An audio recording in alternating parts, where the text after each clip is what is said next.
గౌరవనీయులు ఆంధ్రప్రదేశ్ ఉప ముఖ్యమంత్రి గారు శ్రీ కొణిదెల పవన్ కళ్యాణ్ గారు గత కొద్ది రోజుల క్రితం చాలా రోషంగా చాలా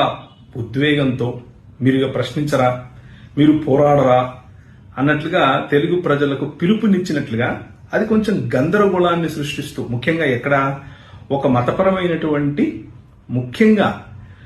ఆంధ్రప్రదేశ్, తెలంగాణ, తమిళనాడు, కర్ణాటకల్లో మాత్రమే కాకుండా, అంటే దక్షిణాది మాత్రమే కాకుండా ఉత్తరాదిలో సైతము ఎక్కువ మంది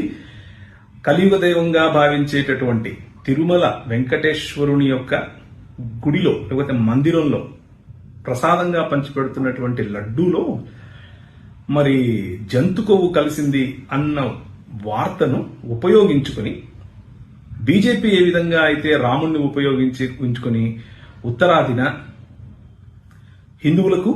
ముస్లింలకు, అనగా హిందువులకు మరియు హిందూయేతరులకు